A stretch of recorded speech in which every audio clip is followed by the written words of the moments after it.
চতুর্থ শ্রেণীর বাংলা বইয়ের গত পর্ব পর্যন্ত আমরা পার্ট 3 অনুশীলন সহ আলোচনা করেছি। এখন তোমাদের সাথে আলোচনা করব পার্ট 4 ভাষার খেলা। এটা নিয়ে আমরা পুরোপুরি আলোচনা করব। চলো ধারাবাহিকভাবে আমরা দেখতে থাকি। আমি নোমান এখন আলোচনা করব তোমাদের সাথে ভাষার খেলা। প্রথমে বর্ণের দ্বিধা দূর করি। এখানে যে বর্ণগুলো আছে এগুলো কিভাবে যুক্ত বর্ণতে পরিণত হয় এবং দেখতে একই রকম সেগুলো আমরা দেখব। কিছু কিছু বর্ণ ও যুক্ত বর্ণে মিল আছে, এগুলো দেখতে কাছাকাছি হলেও আসলে ওরা এক নয়। ওই রকমের মধ্যে আমরা দেখব। এখানে আমরা 12টা বর্ণ দেখছি এবং এগুলা দিয়ে উপরের বর্ণ ব্যবহার করে শব্দ লিখি।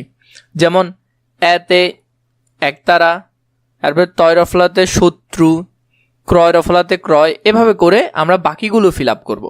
তো বাকিগুলোর আনসার যদি আমরা দেখি, দেখো এখানে এতে একতারা, তয়রফলাতে 30, ওইখানে আরও দিয়েছে, তোমরা ওইগুলোর মতো লিখতে পারো।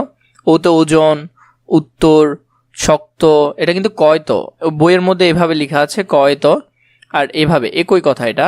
তারপরে হর সুকার হু, এটা হর ও সুকার ছিল হু, তাহলে এভাবেও হু লেখা যায় বহু। তারপরে হয়ের নিচে কি দন্তিয়ান্ন, তাদের পূর্বাহ্ন। তারপরে পাশে হলো যে এটার মতো দন্তিয়ান্নর মতো, এটা হলো মূর্ধান্য চিহ্ন। তারপর ব্রহ্মপুত্র, ক্ষুধা এবং তীক্ষণ। তো এইভাবে শব্দগুলো তোমরা দেখবে। এর আগে তোমাদেরকে বলি, তোমাদের যদি এরকম পিডিএফগুলো প্রয়োজন হয় হার্ড কপি আকারে যদি তোমরা নিতে চাও তাহলে খুবই অল্প দামে আমাদের কাছ থেকে নিতে পারবে।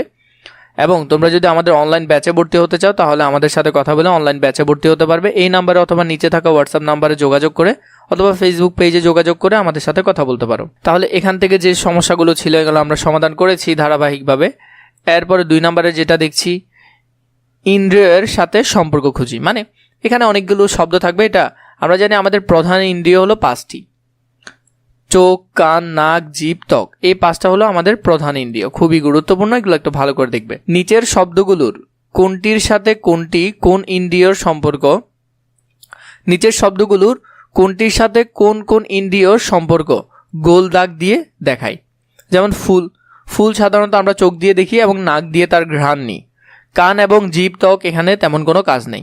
ফল, ফল আমরা কি করি, ফল আমরা চোখ দিয়ে দেখি এবং আমরা চাইলে ফলটাকে চোখ দিয়ে সাধারণত দেখি এবং জিভ দিয়ে তুমি সেটা কি করতে পারো, সেটার স্বাদটা নিতে পারো জিভ দিয়ে।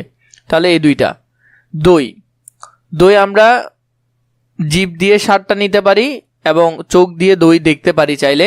তারপরে তালা, তালা চোখ দিয়ে দেখা যায় এবং ত্বক দিয়ে স্পর্শ করা যায় তালাকে যদি চাও আর কি, কিন্তু বেশি অ্যাপ্রোপ্রিয়েট হলো এটা। শিশির, শিশির আমরা চোখ দিয়ে দেখতে পারি এবং ত্বক দিয়ে সেটা স্পর্শ করতে পারি বা অনুভব করতে পারি। আবর্জনা চোখ দিয়ে দেখতে পারি, নাক দিয়ে আবর্জনার গন্ধ আসে। তাহলে এগুলা এভাবে করে তোমরা সুন্দর করে আন্ডারলাইন করবে। 3 নম্বরে যেটা দিয়েছে, 2 রকম শব্দ লিখি। বর্ণ দিছে আমাদেরকে সরিয়, সরিয়া, ক, ছ, দন্তিয়ান্ন, ব, এভাবে বর্ণগুলো দিছে যেটা দেখা যায়। একটা হলো দেখা যায় আর একটা হলো দেখা যায় না। কোনটা দেখা যায় কোনটা দেখা যায় না সেটা আমাদেরকে লিখতে হবে।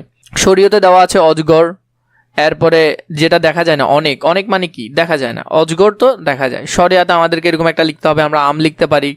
তারপর এখানে আমরা আরেকটা কিছু লিখবো শরিয়াতে, চলো আমরা এটা দেখিনি। তাহলে এখানে যদি আমরা দেখি যে প্রথমে আছে অজগর, অনেক, শরিয়াতে আকাশ, এরপরে আশা, কতে কলম, কথা, ছতে ছাতা, ছুটি, দন্তিয়া নতে নদী, নাম, বতে বই, বুদ্ধি। এভাবে করে তোমরা তোমাদের চারটা খুবই সুন্দর করে গুছিয়ে নিতে পারো। যত পারি শব্দ মানে আমরা এখানে দেখছি ম ল, আমরা এখানে দেখছি যে ম ল ক, এগুলা দিয়ে আমরা শব্দ বানাবো। 3টি করে ব্যঞ্জন বর্ণ দেওয়া আছে, এইসব বর্ণ দিয়ে যত পারি শব্দ বানাই। আমরা যতগুলো পারি, যেমন ম দিয়ে মা, মেলা, এর 2টা করছে। এরপরে ল দিয়ে লোম, লাল, এরপরে ম দিয়ে আবার মৌলিক, ক দিয়ে কাক, কলম, কলা, কল। এভাবে করে আমরা বাকিগুলো শব্দ লিখব। ল এবং ভ দিয়ে লাভ, বল, এরপরে হলো যে ভালো, ভালোবাসা, লবণ। এভাবে তোমরা শব্দগুলো লিখতে পারো। প, ক, ত দিয়ে পতে পাতা, এরপরে কতে কাপা, পতে আবার পুকুর, কতে কথা, এরপরে ততে তাপ। এভাবে করে শব্দ বানাতে পারো। ব, র, ত, বতে বার্তা, বই, রতে রাত, ততে তর, বতে বর। ক, প, ল দিয়ে কলা, কাপ, পাল, লোক, কপি। এরপরে হলো যে আদম। ম দিয়ে হলো যে মা, ড দিয়ে দিয়েছে এখানে ডাল, এরপরে দ, এটা এখানে হবে না, দামটা এখানে হবে না। এভাবে করে তোমরা সবগুলো শব্দ বানাতে পারো। পরবর্তী পার্টের জন্য নিশ্চয়ই কমেন্ট করবে এবং পরবর্তী পার্ট ধারাবাহিকভাবে আমাদের চ্যানেলে পাবে। আপাতত আমরা 17 পৃষ্ঠা পর্যন্ত আলোচনা করেছি। ইনশাআল্লাহ তোমাদের জন্য ধারাবাহিকভাবে সবগুলো আলোচনা করব।